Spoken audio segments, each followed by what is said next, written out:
Hello, everybody, and welcome to ohmTown Daily. This is Season 2, Episode 347 for December 13th, 2023. Tonight we're going to be discussing what big eyes you have. And that dog respiratory illness, it's spreading. How about dairy cows that produce less methane? And an emergency landing into military barracks. Sort of. Coconut waste has some fascinating uses. Apples and Googles can't be compared. OpenAI will pay to play. 17 free games? That's epic. And OER OMG free. And finally, Nukedicide. And I just clipped my audio. Let's do this. See you on the other side.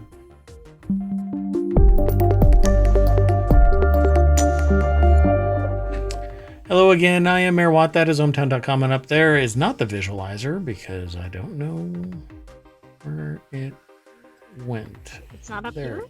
Oh, there it is. Where is it? Oh, but it's not doing its thing. Hold on. Living the dream, folks. How about now? And we're on. No. Nope. Well, I mean, you're there, but no. How about now? Nope. Let's try this one more time. How about now? It's there now. Nope. One more thing. Hold on. Wait. This is what everybody is paying for. Yeah, I don't know. How about now? No? Okay. Still no? Nope. Well, that's okay. We'll just get on with it. And this is an OBS problem, not a anybody else problem.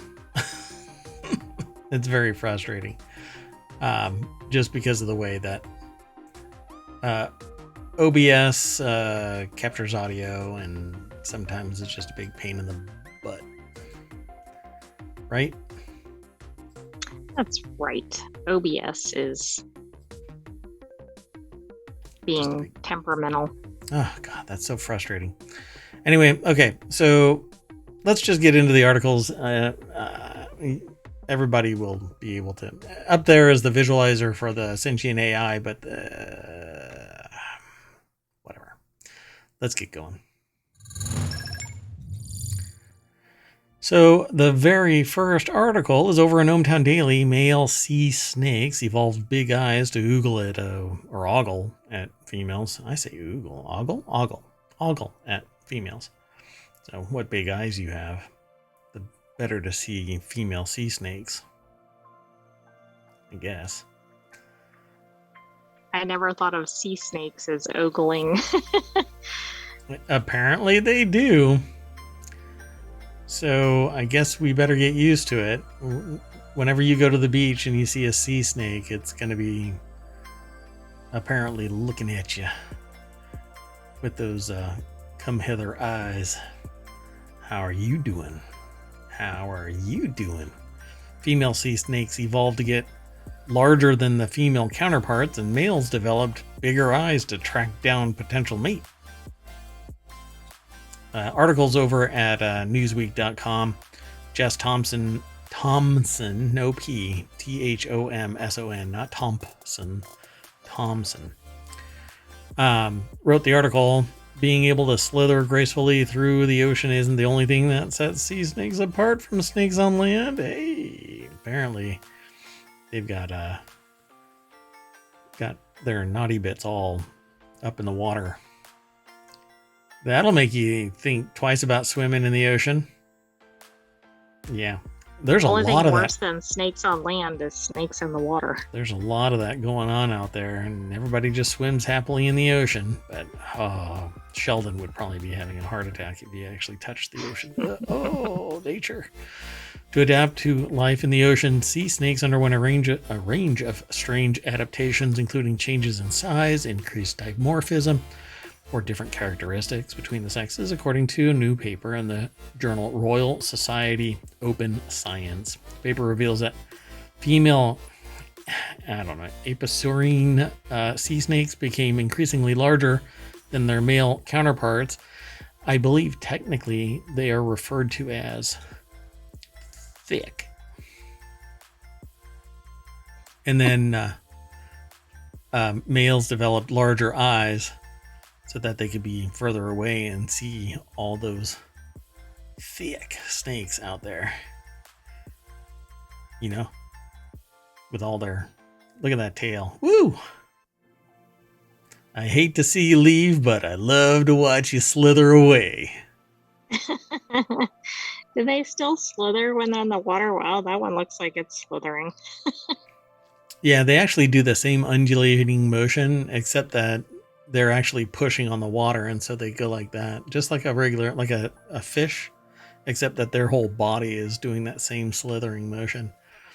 I think they do longer sweeps, but generally, and I think they actually have a flatter tail. This is a stock image of a banded sea crate, which is basically a snake. So, the researchers found that while males were evolving to be smaller than females, their eyes were getting much larger in comparison to the rest of their bodies because they wanted to see all that. Look at that! Whoa! Do these stripes make me look slim? Nope. They make you look thick. Anyway, they went on. According to this article, they even write they went on.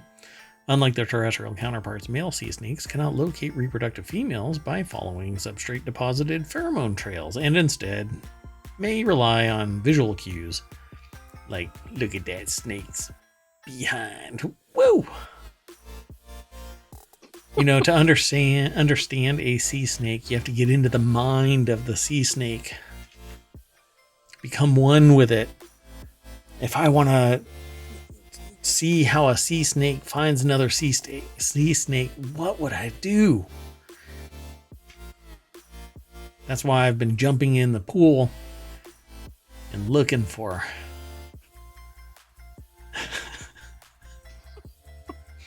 I was going to say something about mating, but I'm the mayor of ohmTown. I probably shouldn't be talking like this. I'm going to have... That's probably true. You're going to end up in the sea snake HR.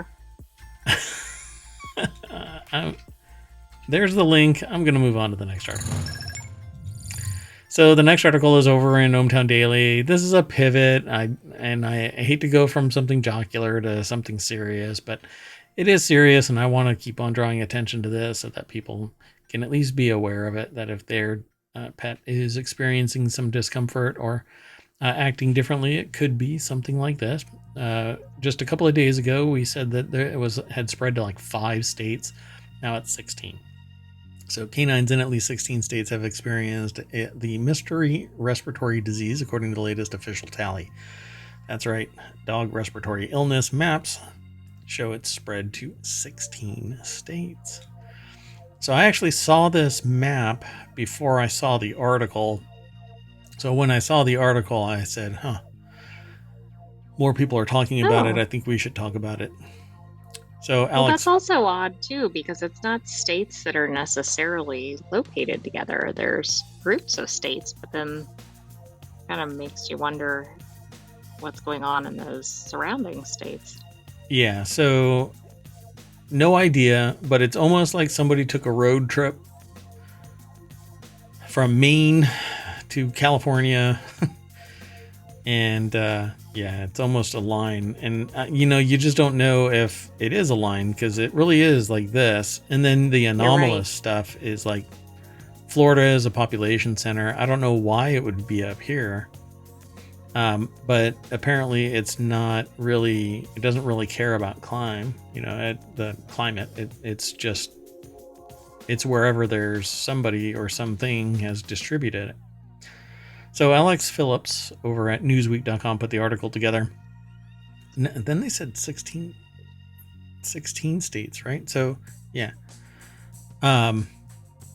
Cases of atypical canine infectious respiratory disease complex, or ACIRDC, as it has been dubbed until the cause of illness is established, has appeared in Pennsylvania and Nevada most recently after being found among dogs in 14 states. In late November, it was previously documented in 11 states.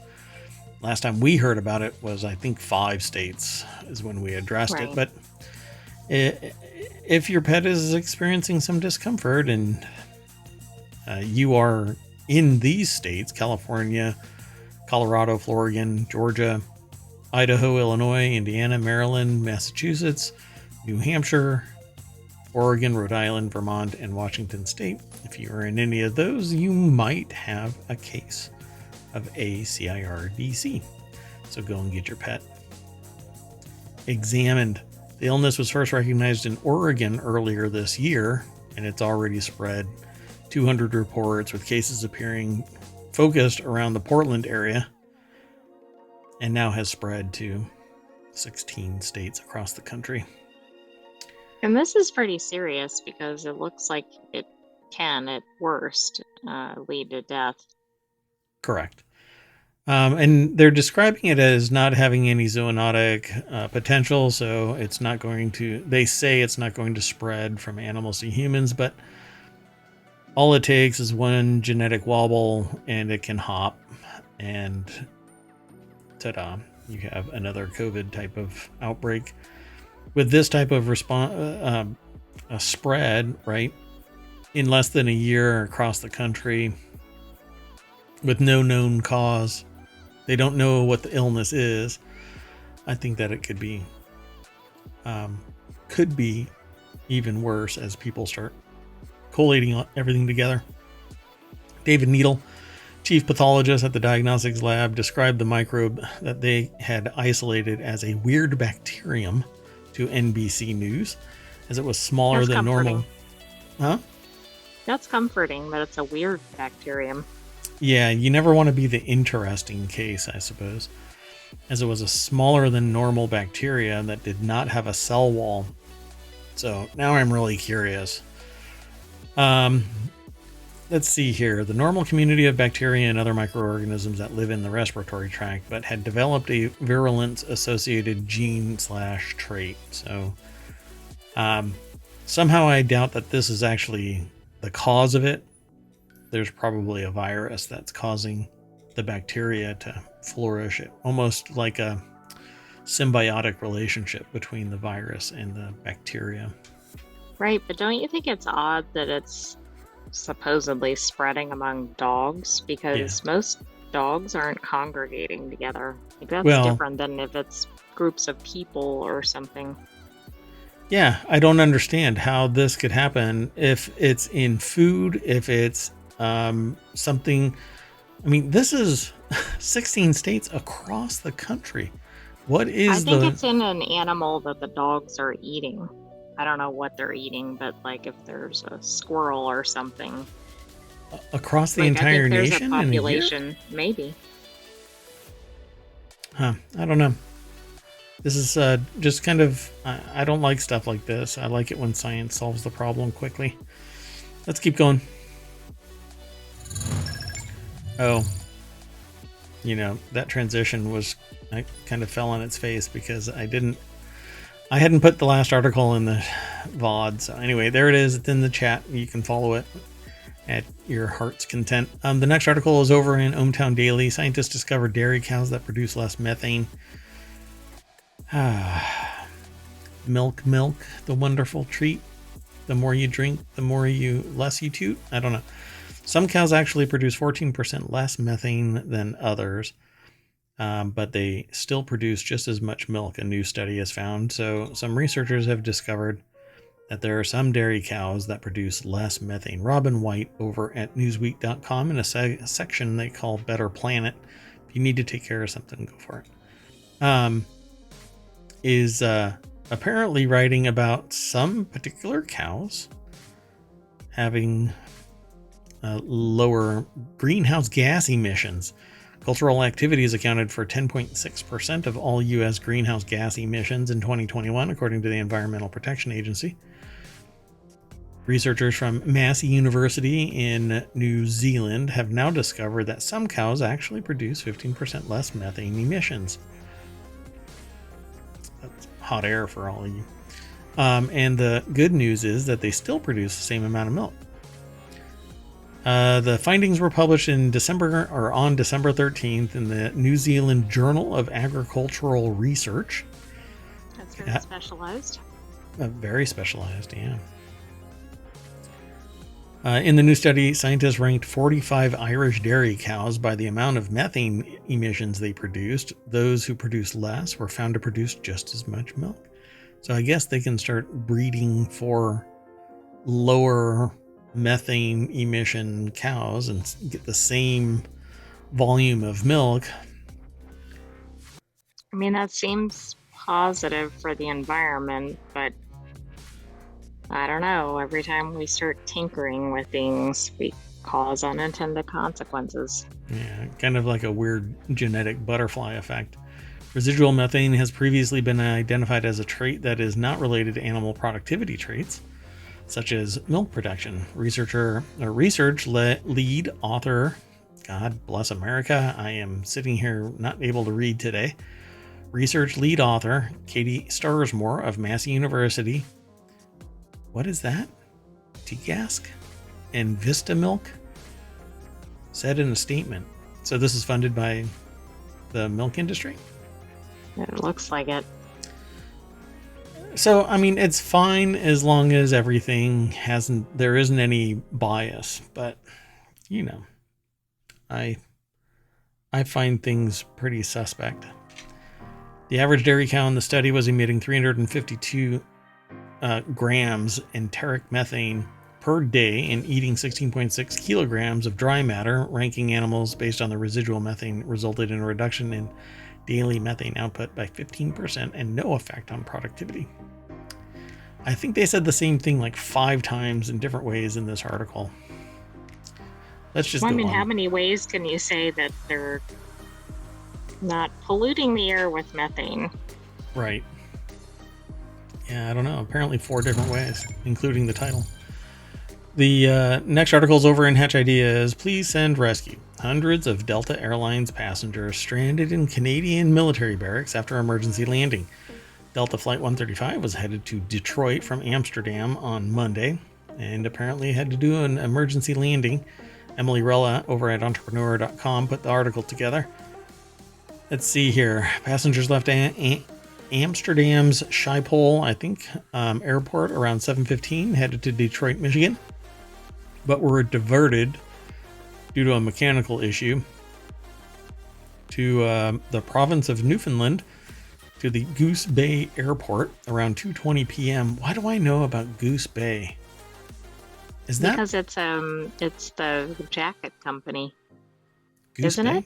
Or no, it's Canada Goose, I think. Why Goose Bay? I think that's from War Games. I think that's the island. They went to an island. I think it was called Goose Bay. Yeah. Which is weird. Maybe. I don't know. Anyway, some passengers claim that they were stuck on the plane for 10 plus hours before being moved to a second plane, but were unable to take off. Overtime laws prevented the crew from legally operating the flight.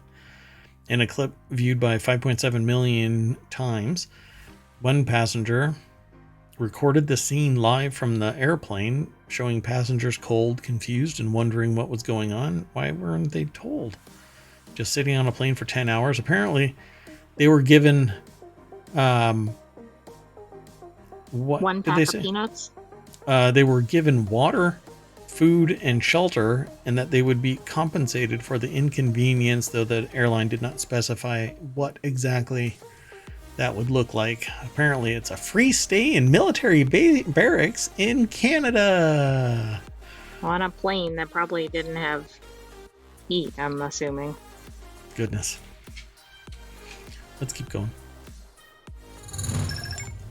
Okay, the next article is over in ohmTown Daily. Can coconut waste replace plastic foam coolers? The Philippines is the second largest producer of coconuts in the world. An estimated 9 billion husks are burned or left to rot here every year. Fortuna Cools makes coolers out of that waste instead of the commonly used expanded polystyrene foam, often incorrectly called styrofoam. And I think they change into a quote. We make more than 14 million tons of this hard to recycle plastic every year.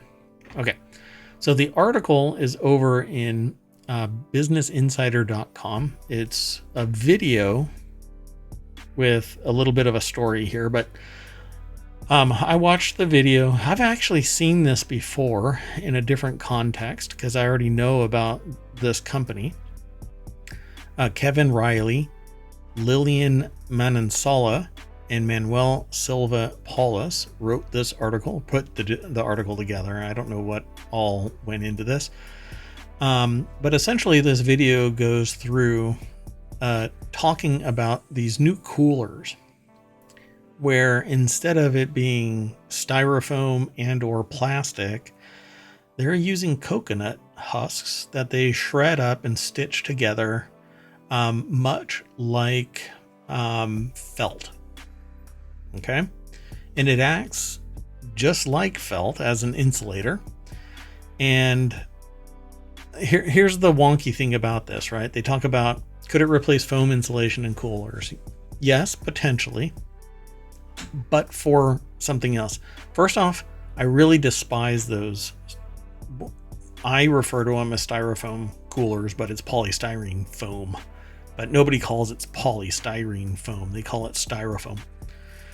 Anyway, these foam coolers, you know, the ones that are the little spheres all glued together and formed into a shape, where when you try to break it, it kind of explodes little spheres all over the place. That's the coolers that people use, but it breaks down into microplastics and can't be recycled. It basically just ends up in landfills, in the water, or in the ocean, and is just horrible for the environment, and fish and other animals eat it and blah blah blah. It's just horrible stuff. So do I think that this is great to get rid of that? Yes. All kinds of people in the Philippines, fisher people, pardon me, utilize these styrofoam coolers. And let me see if I can just find that way, because I want you to go and watch this. So they make this little mat out of the coconut husks, right? They cut out the coconut, they shred up the coconut husks, and then they weave it into this. We here in ohmTown used to use coconut husks for a different purpose. But what they do for these coolers is, let's see if I can back it up. They make these little mats, and then they slide those mats into these little jackets. Now, here's the problem. This whole thing is plastic, all sewn together. Right. Now, so it's good that they're not using all plastic, but they're not getting away from plastic. Right. And they're recycling plastic to make these materials. So it's all good, except that it's still breaking down into microplastics. They're mitigating some of the damage, but it's still another microplastic source. And they're still using plastic. Again, they're mitigating it, so it's good, right? A lot of it is recycled. They're also using other waste that may be just collecting on the ground or contributing to carbon, right? If Correct. It's being burned. Yeah, because it's being burned. But here's the other use of coconut husks. Coconut coir is used in hydroponics. So if you have, your own basement garden and you use grow lights, you can use coconut coir, which is the same stuff. It's just shredded in a different way and then compressed into a big block, and then you add some water and it grows exponentially. And it holds nutrients and moisture, and it in itself is 0 nutrient. So it doesn't spoil, it doesn't produce mold. Not in and of itself, but when you add other organic stuff like seeds and you keep on adding water periodically, it can grow mold and whatever else. But you babysit that stuff, and largely it doesn't happen because you sterilize everything. And coconut coir is sterile. So people use this, and then once it's been inundated with roots from plants and you chop the tops off of your plants, you grind it all up and compost it, and then it becomes outside compost. You don't reuse it. So there are more uses for coconut husks than just this.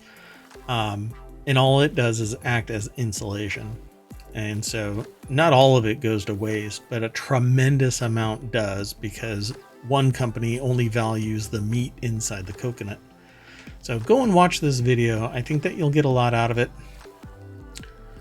Let me throw this into the chat so that you can go check it out. There you go. But it's a fun video. 10 minutes, like on the nose. And they show how, let me see if I can show you these little, the coolers that they used to use. Let me see. It's kind of hard to find them in this video. No, that's not it. Yeah, so basically they're supporting the people to switch away from the, oh, there it is. I keep finding it, but then I scroll just a little bit past it.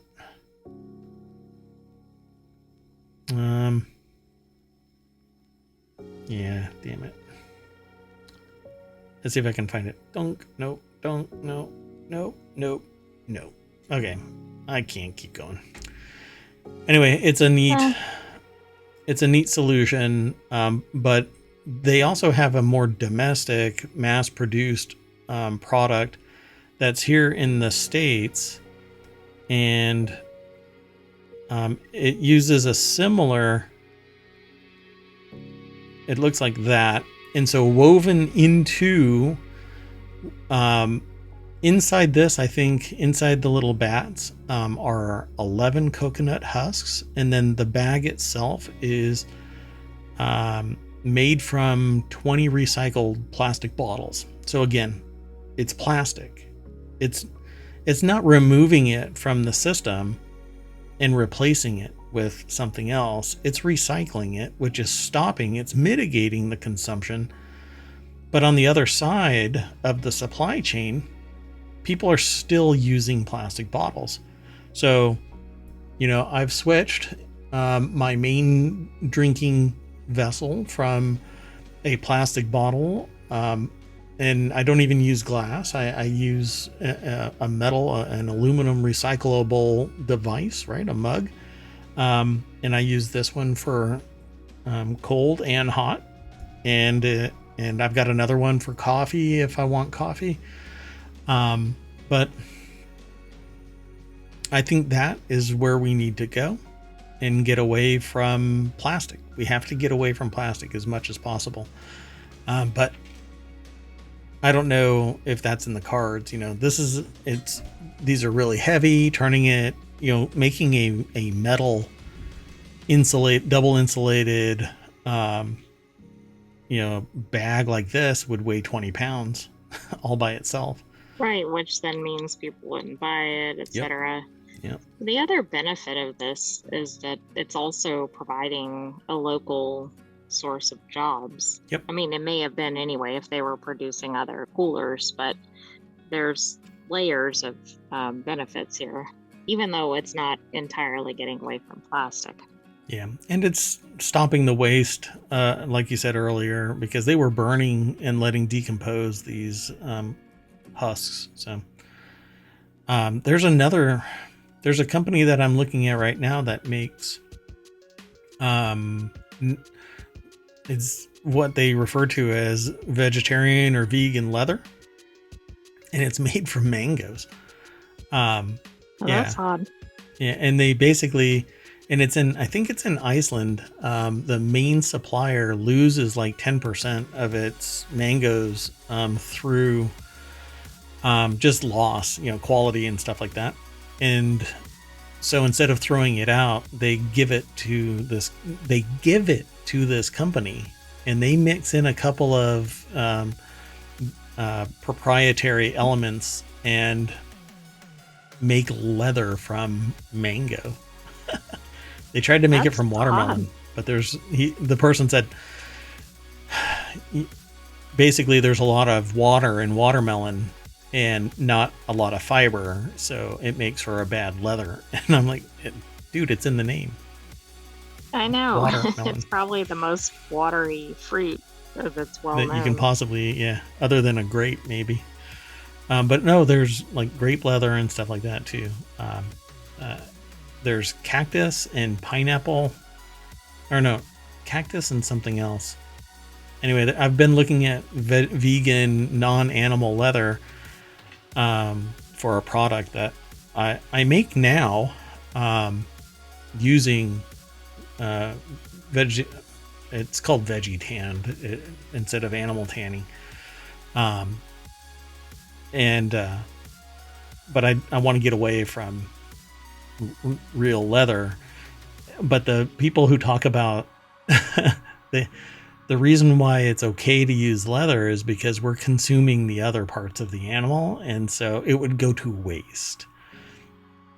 Well, yeah, it's true. But I'm not a vegetarian, so I don't have any problem with that part of it. I just don't want to encourage, the use of. But and we have to be careful of the cyclical arguments, right? Exactly. Because it's like, well, we're eating meat, so therefore we need to have leather products, or right. we're having leather products, so we need to eat meat. Right. But we won't get away from that really if we don't. And I get it. I mean, again, right. The massive good to have something go to waste, but yeah. The massive paradigm shift, I don't want to be the one person that has a self-driving vehicle, because there's going to be some goober out there that crashes into me. Even though my self-driving vehicle can dodge a lot of stuff, somebody's going to throw it into hysterics and I'm going to end up in the rail. Now, I will shift in a heartbeat if everybody goes automatic, because then I can get in my car and just say, I want to go to this destination. And I know my car can get from here to there at 120 miles an hour, and nobody's going to crash into me because they're all talking to each other. Same thing here, everybody switch like a quantum leap over to a seismic shift away from eating beef. Exactly. Okay. We got to do it as all, like one day we just shift over to something. I know it's not like that. But. That's crazy talk, Mayor Watt. You're out of your mind. They can have my cows when they pry them from my cold fork. Next article's over in ohmTown Daily. Things that make no sense. Epic lost a fight over Apple's closed iOS platform, but won it over Google's more open Android platform. And that's why I say Apple's and Google's can't be compared. That's what this segment is titled. This is one of the longest titles in the shows up in the show. When Epic went after both Apple and Google a few years ago with antitrust claims regarding the need to go through their app stores to get on phones, we noted that it seemed more like negotiation by lawsuit. Both Apple and Google have cut some deals with larger companies to lower the 30% cut the companies take on app payments, and it seemed like these lawsuits were just an attempt to get leverage. That's what the article says in the snippet that's provided. Then they say that was especially true with regards to the complaint against Google, given that it's much, much easier to route around Google Play Store and get apps onto the Play Store. So this article comes from TechDirt. Mike Masnick is the author. I like the name of their department. From the effing juries department. I don't think that's really the department name. So let me just summarize this article, because I've been aware of this lawsuit both against Apple and Google from Epic. Epic has its own store. I don't see why. first off, I don't see why anybody should be able to claim monopolistic tactics or anything really antitrust, anti-competitive, etc. If you have the ability to launch your own store, and I'm telling you now, everybody has the ability to launch their own store, not necessarily But an app store, and not necessarily to be successful, but they can launch it. but they can launch it, and that's what's called being a competitor in the space. Well, here's the deal with Apple, and this is why I don't think Apple can be sued successfully for antitrust claims. They are a singular vertical. Nobody else manufactures their product. Nobody else manufactures their operating system. They are very closed in all senses except for opening it up to developers to use their platform to distribute their wares. But the price to play is 30%. You would have none of the Apple customers if not for them affording somebody the marketing and discoverability within the Apple ecosystem called the App Store. Whereas Google has never clamped down on side loading. Maybe they have, and it's been a long time ago. There are subordinate, or I guess insubordinate, Google stores that sideload products. It's one of the main issues with cybersecurity around Android devices because you can sideload so easily. It's much tougher to do that on an Apple device because there's so much security involved. Although I have been challenged to try and get into somebody's phone, but the only way for me to get access to the phone is to put myself in what I would say is harm's way, but they would say is, I don't know, good oral hygiene. I'll put it to you that way. There you go. Yeah, I've been challenged by my dentist to hack a device. I was trying to figure out the oral hygiene part of it. To hack a device that is always sitting within arm's reach of the person. So I have a way of doing it. I just have to find a co-conspirator. So, but they've given me permission. They're like, if you think you can. Now, I hope that they've forgotten it because it's been about a year since the challenge was dropped. Anyway, that right there is the reason why you can't go after Apple. It's a vertical, it's secure, it's the one-stop shop. They open up the venue for you to sell your product and get discovered through Apple. If you use their payment system and everything else, if you go into somebody's house and sell a product, I think the person who owns the house deserves a piece of the action because you wanted in there. They opened the door to let you, always under... It was always couched in the agreement 30% goes to, right? Well, and that's why I don't think this is at all comparable, right? I mean, right. There isn't any other major tech company that's structured like Apple is. Is there? There are siloed organizations, siloed companies, but they're much smaller in scale. They're like Sony keeps trying to do that. So they have Xbox is a silo. Nobody else can produce Xbox itself. Nobody can produce a PlayStation itself. And it's an ecosystem where if you want to get into it, then you have to develop for it. You pay the fees for it. There are fees associated with distributing your software on, Xbox or PlayStation. And those exist, right? And you have exclusivity agreements so that a piece of software is paid for by PlayStation, Sony, or by Microsoft, Xbox. And the company goes, okay, I'll give you exclusivity for 5 years for this product and it'll sit there. But then why isn't there antitrust there? It's the flip of the store. Well, Epic has its own store. So is in like I've said in arguments with people, now that you know what the solution is, you'll have to agree with me just to save face. You won't be able to sit there and go, well, I would have always let you sell your product in our store. Well, no. If you would have been the first mover, I guarantee you wouldn't have let Apple competitive products be stacked into the Epic store. Why? Because it's competitive advantage. Why would a competitor go, yeah, sure, come on in? No. That's just not how competition works. Instead, Epic would have told Apple and would have told Google, yeah,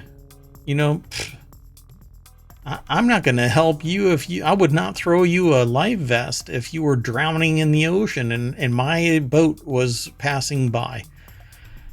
They wouldn't care. Whatever. Big business, but no. So I don't think that there's any good argument, except when it came to Google. Google was open. Google was, basically just get into the store. You can sell. There was no gatekeeping. There was, as far as I understood it, there wasn't very much security apparatus in place for software. And if you talk to people in cybersecurity, you're like, Google Play Store is kind of woo. You better be pretty on the ball about your security. In fact, I know people that have sat there and said to me, I am never going to go over to Apple. And then suddenly I start getting blue texts. And that's a sure sign that they shifted over to Apple. That's the key. Yeah, because they're not green anymore. So, basically what happened was Google actually Epic can launch its own app store without restriction from Google. It's that Epic has said that it's not asking for money, but rather to have made clear that Epic can launch its own app store without restriction from Google, along with the freedom to use its own billing system. So Google said that it'll appeal, but overturning a jury ruling is not easy, according to the argument, or to the article. And the jury had sided with Epic against Google. So essentially, Google was found to be antitrust and guilty, and somehow was monopolistic, but Apple not. And I think it's because Apple is a vertical, right? Right. I mean, again, they're not comparable. Yeah, I don't ever see it. I've never seen it that way. And I've gotten into this discussion quite a bit. I was around when Apple... Oh, I actually put this already into the chat, so I won't do it again. But I was around when Apple almost died, was saved by an investment by Microsoft. That turned into billions of dollars, if I recall correctly, for Microsoft when they actually sold that ownership share in Apple.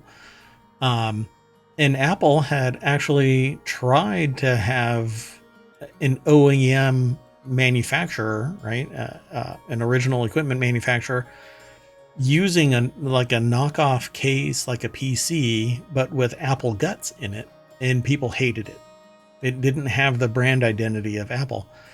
And that was when their product was wildly expensive. And as a percentage of income, it's still wildly expensive to be an Apple consumer. And they don't hold their value nearly as much as they used to 20 years ago. Okay, let's keep on going. This next article is over in Technology Today. OpenAI will train its models on Business Insider and Politico articles. I don't know if that's good or bad yet. I guess we'll see what the LLM says. I think OpenAI will it's pay. good. You know why? Because Huh. everybody's been all bent out of shape that everything is being provided for free to train AIs. And I'm not saying that's not correct if that's happening, but so I think this is a positive change, but it's going to impact others because once this happens, everybody else is going to say, hey, wait a second. I don't know. This is kind of freaking me out because how do I put this? OpenAI is going to have to start charging more money because it no longer has its millions. And I would rather Right. it just consume information that's publicly accessible. You know, I have to deal with ads. So does OpenAI if it's scanning the material. And there's a difference between scraping a page and looking at it optically. Um, I, I'm so bothered by this because a deal is reportedly worth tens of millions of dollars. Okay, that means that OpenAI, which had been scrambling to make money, and formed a for-profit wing of a not-for-profit organization so that it could make money. Now it's made so much money that it can pay tens of millions of dollars to get to train off of Business Insider and Politico articles. So now it doesn't have those tens of millions, which means that consumers are going to have to pay more. And again, give it until the end of the first quarter of 2024, and you'll find out that the cost of using OpenAI is going to go up. Pranav Dixit over at, I think that's how they pronounce their name, over at Engadget.com put the article together. And it says OpenAI will pay German publisher Axel Springer to use its news articles to train its AI models and show real-time information from Axel Springer's brands, which include Business Insider and Politico in the US and Bild and Welt in Europe in ChatGPT's responses. None of the companies disclosed how much the deal was worth, but Bloomberg reported that OpenAI will pay the publisher tens of millions of euro over the next 3 years. So it'll pay for the news, but am I going to see fewer ads? Am I going to, experience any real difference as a consumer? No. It's just money that's probably going to go into the coffers. Let's see. Real-time news content through our AI tools. This is the problem. They're basically going to get paid to remove reporters because the AI is going to be able to do writing, it's kind of like Uber drivers earning so much money for Uber that they can go and buy self-driving vehicles and replace the human drivers with self-driving, You succeed so much, you replace yourself. You price yourself out. So OpenAI's partnership with Axel Springer comes on the heels of the concerns from creators, authors, and publishers who have criticized and sued generative AI companies for training their models on content without consent or compensation. Some publishers like the New York Times, Vox Media, BBC News, Reuters, and CNN have blocked OpenAI from accessing their data. Striking deals with AI companies, however, could provide a brand new revenue source. And consumers are going to have to pay for it. The people who actually use the AI are going to have to pay for it. Anyway, there's more over there at this article, but I'll let y'all go and check it out. It's already in the chat, so go. Come back, though, tomorrow and talk with us about it. The next article is over in ohmTown Daily. Let me grab this real quick. Throw it into the chat. There you go. Oh my gosh, pardon me. Epic is giving away 17 games as part of its holiday sale. Epic Games plans to give away 17 free games during its annual holiday sale for the Epic Games Store, the company announced on Wednesday. The first free game, and I already have it, is Destiny 2 Legacy Collection. I keep getting told by people, hey, let's go play Destiny 2, and I'm like, yeah, I've never loaded it up. Which includes 3 expansions, The Witch Queen, Beyond Light, and Shadowkeep. If you want to catch up on some of the older Destiny 2 content before the recently delayed release of the final shape, the Legacy Collection might be a good thing to add to your Epic Games Store library. According to this, it doesn't include the current Lightfall expansion.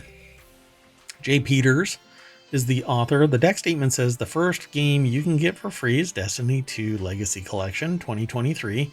There are some great deals on games to buy too.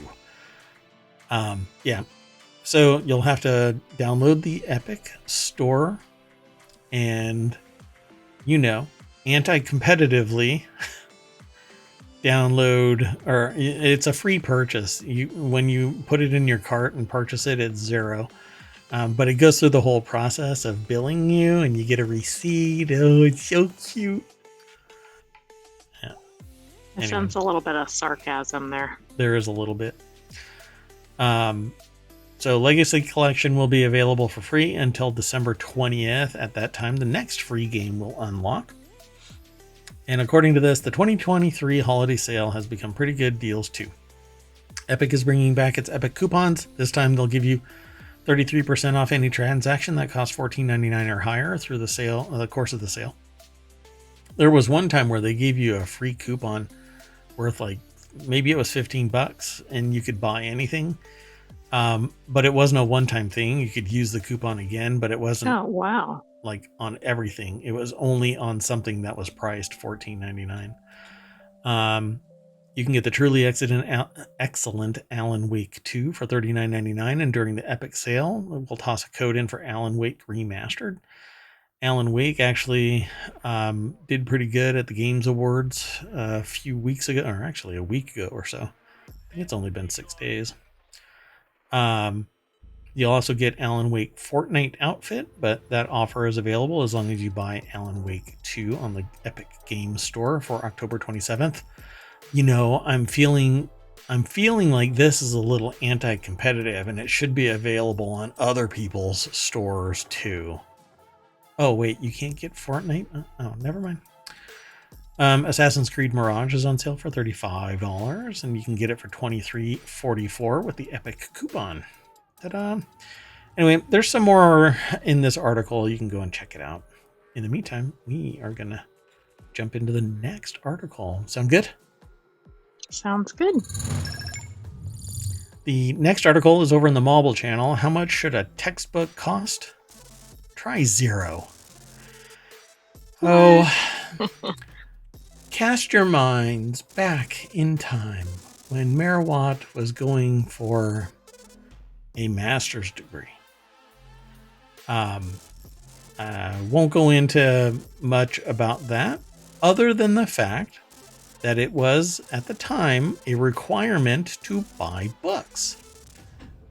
A set of those books cost nearly $800. Wait for it. For 2 books. Ooh. Right. And because I didn't know if it was required reading throughout it, I bought the books. But because of what I did for a living, pretty much my entire existence, I didn't actually need the books. But I needed them just in case the material in the class was outside my sphere of understanding. And no. Anyway, trying to sell them later, back. It was not. Trying to sell them back. Guess how much they wanted for them? You mean how much they were going to give you for them? Probably like $100. Yeah, $40. Yeah. In one case, the receipt from the last buyback was in the book that I purchased. and they bought it from the person for $12, and I had to buy it from the bookstore for $120. Wow. So pretty amazing. Anyway, this whole article is about OER, Open Educational Resources. They're learning materials that have been licensed for payment-free use by educators and students. Now, this is kind of a odd thing. A lot of OER is public information that has been gathered together by either an educator or a group of educators or subject matter experts that have put stuff together, and it meets certain academic rigor. Researchers and experts in the field of higher education are increasingly considering OER as a useful tool for reducing the financial burden on students. Yes. I went through a paralegal program where it would have cost me about $1,200 in books, if not for me having the ability to dig around and find cheaper books. If I would have bought it straight from the bookstore, it would have been that much more expensive because the books were required.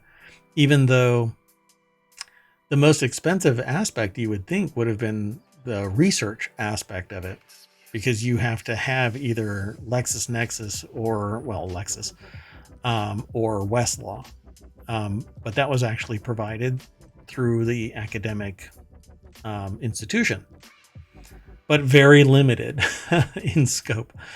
And immediately shut off when you're no longer a student, right? Because Lexis and Westlaw are right. both. You wouldn't want to have, continued ability to research. Yeah, you don't know.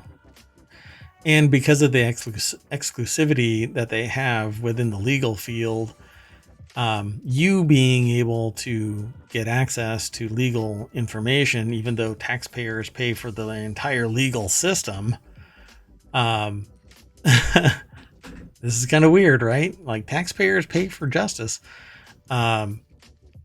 There's extraneous stuff that's attached. The value add of Westlaw and Lexis is what amounts to analysis and collating and correlating information amongst all of the cases. So it makes it easy.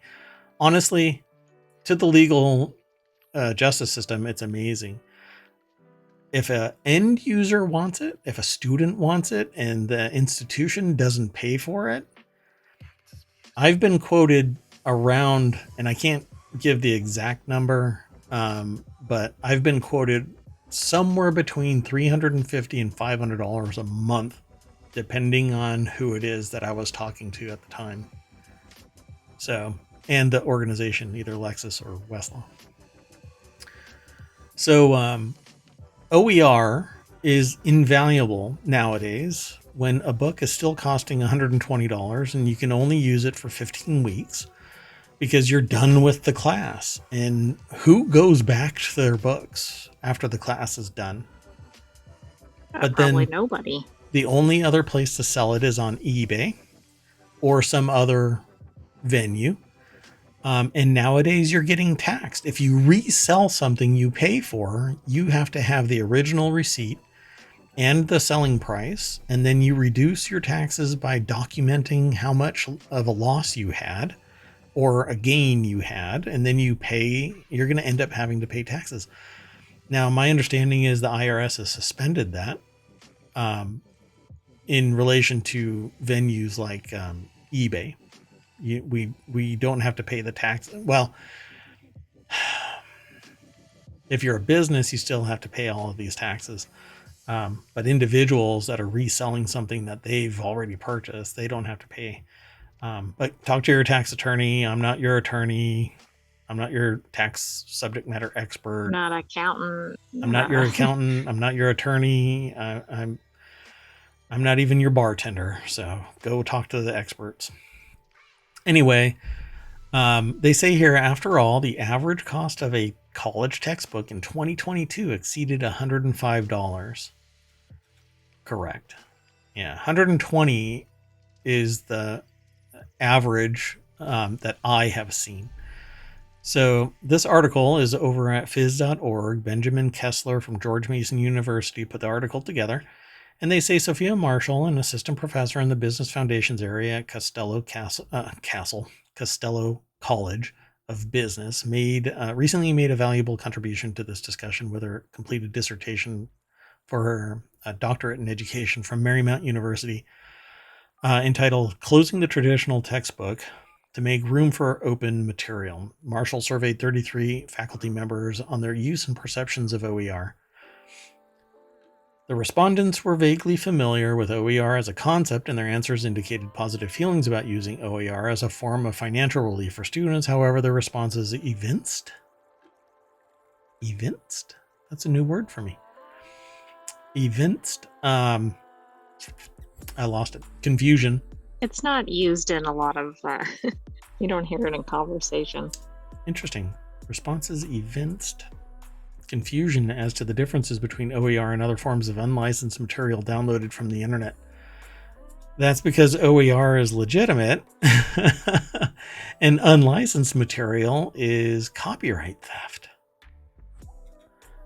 For example, solid majorities of survey respondents reported being either aware or very aware of U.S. copyright and public domain frameworks, while less than half claimed similar familiarity with Creative Commons licenses governing OER usage.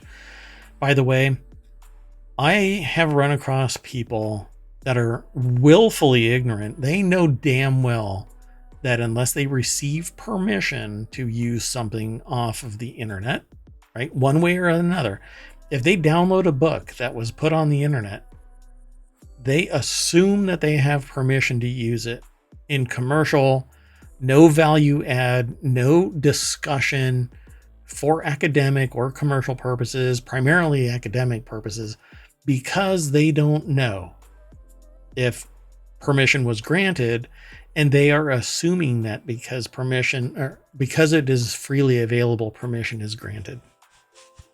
Wow, I mean, that's an interesting approach. Yeah.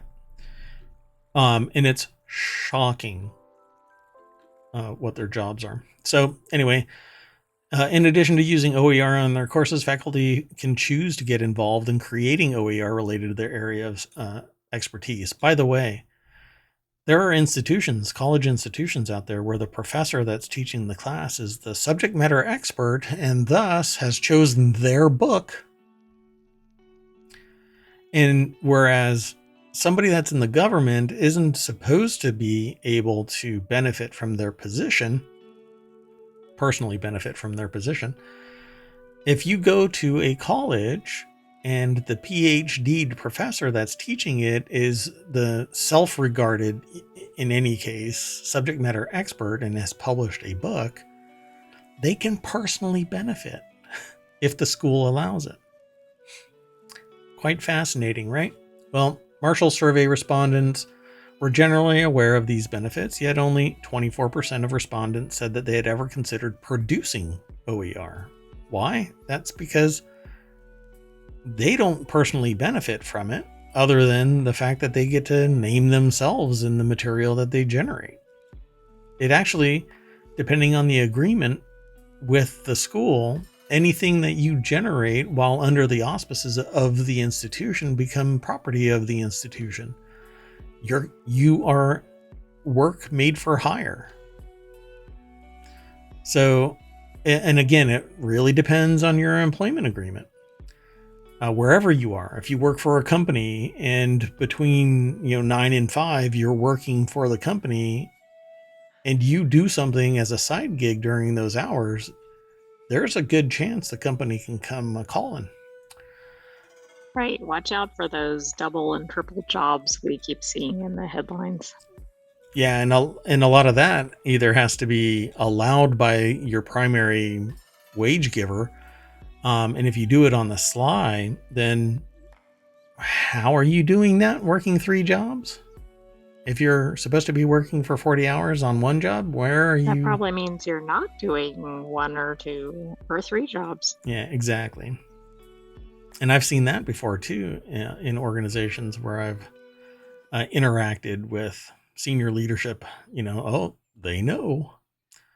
They just haven't found that it's made your job more difficult. Although I've had to put a stop to it with people who have done it.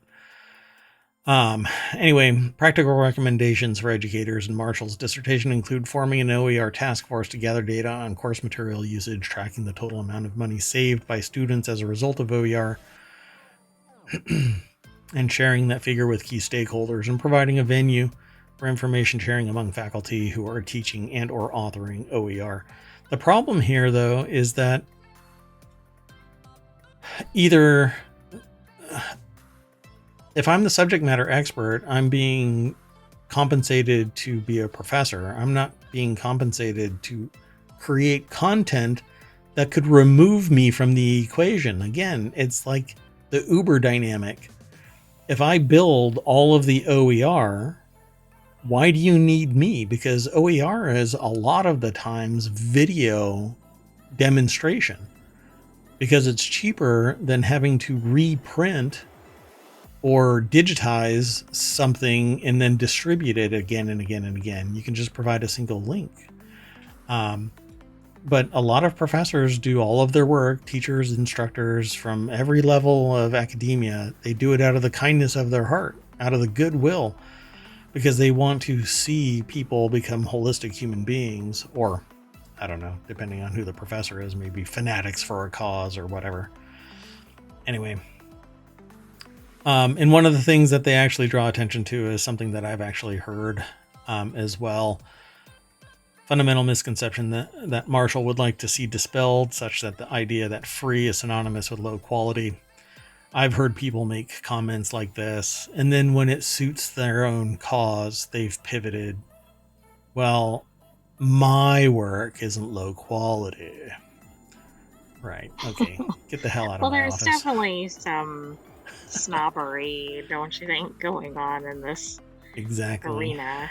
Exactly. But I mean, if you make it so expensive that the students can't even afford to take the classes because of all the materials, there's a problem. Hey, if there's money in it, I'll put it to you this way. There are some 7-day classes that are $7,000. And it isn't the preeminent cutting edge where you walk away with something that is so universe changing. It's simply that the domain has a lot of money rolling around in it, and somewhere in that system is Scrooge McDuck swimming around in their gold coin pool. But that's how it is. And yeah, there's a lot of snobbery and gatekeeping in academia. So I would never do that. Yeah. You're doing it right now. Next article is over in ohmTown Daily. A man blew up his apartment while trying to kill a single cockroach with way too much insecticide, police say. This one is called Nukedicide. 54-year-old man's apartment in Japan exploded after he tried to kill a cockroach with insecticide, according to a report from the newspaper. Oh, really? Mainichi, I guess, right? Because you have to pronounce it like that. Mainichi?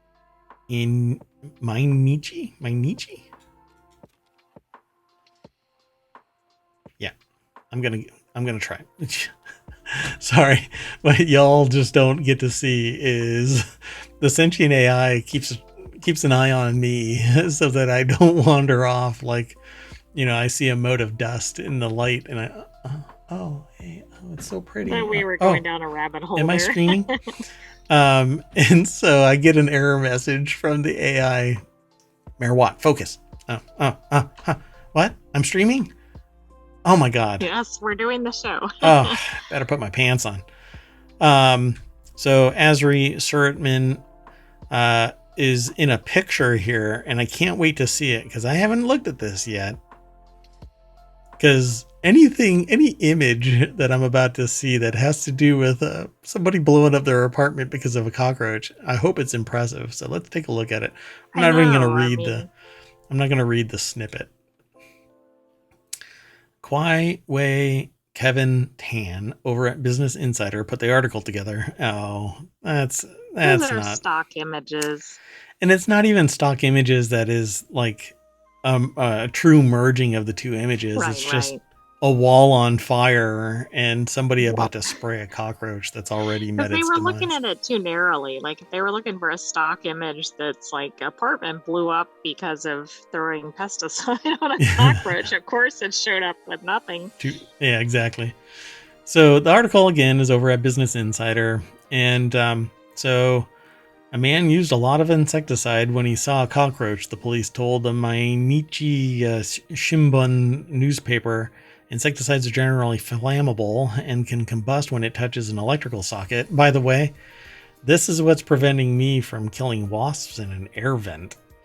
Hey, Because this is a good reason. somehow wasps ended up in an air vent from the outside, and like periodically one would show up in my bathroom, and I'm having a freaking heart attack because you're in a compromised position when you're taking a shower and suddenly a wasp pops out.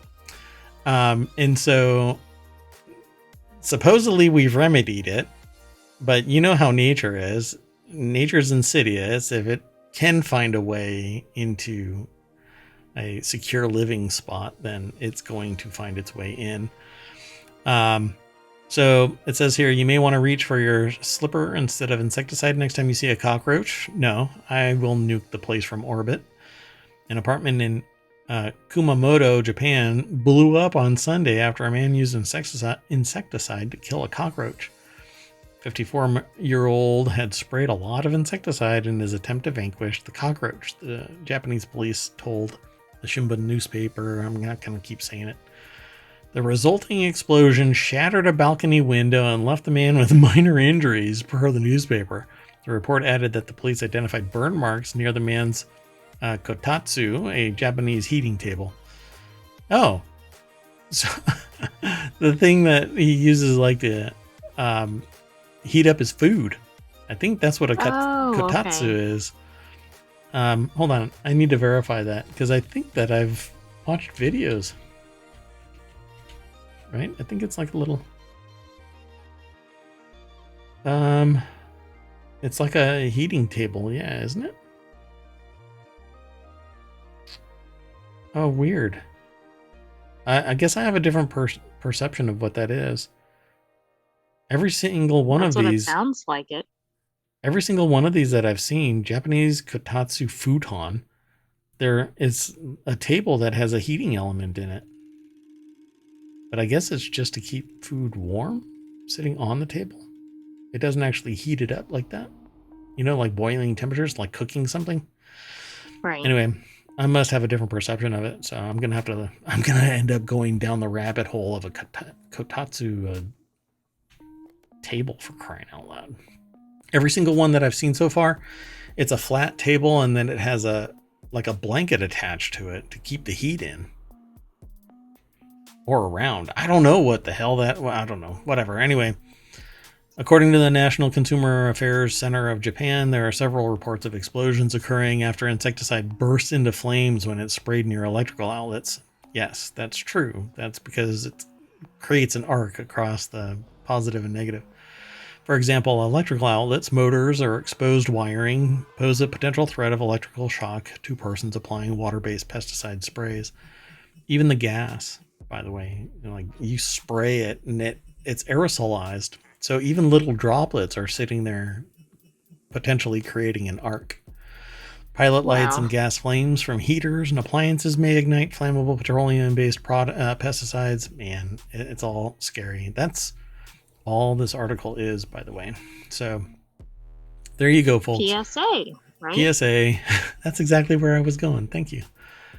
Don't spray any liquids near like an air vent that has a fan. Like the air vent in the primary bathroom above the shower has a motor in it that is an air vent, an exhaust vent, and a light.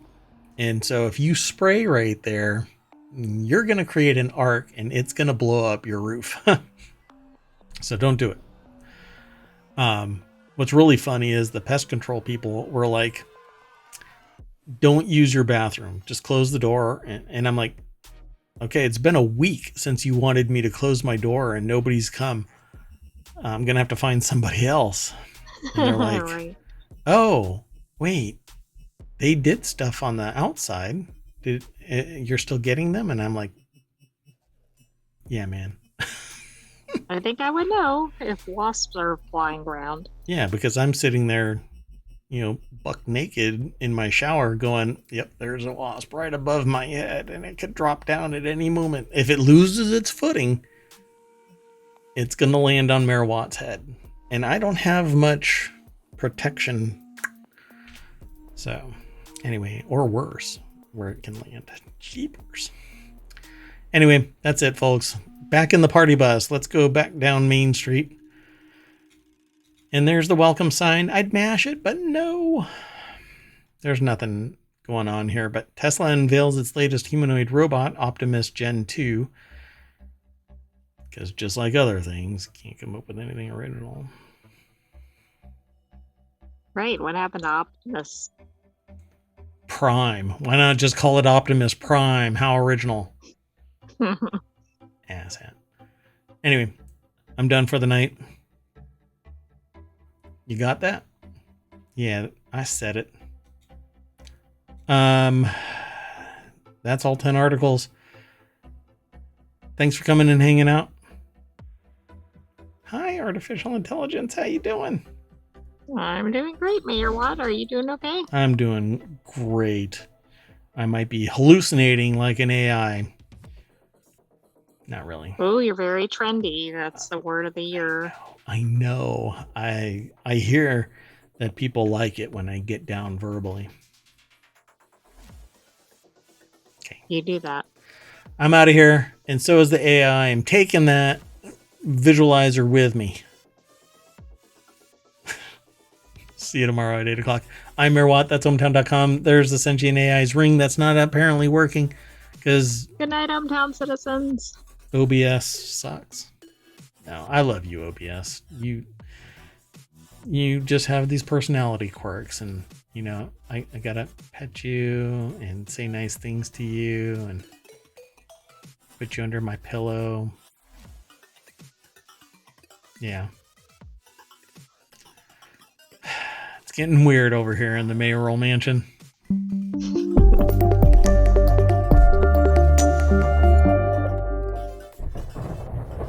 That's right, OBS. You're a good OBS. That's right. There you go. Good OBS.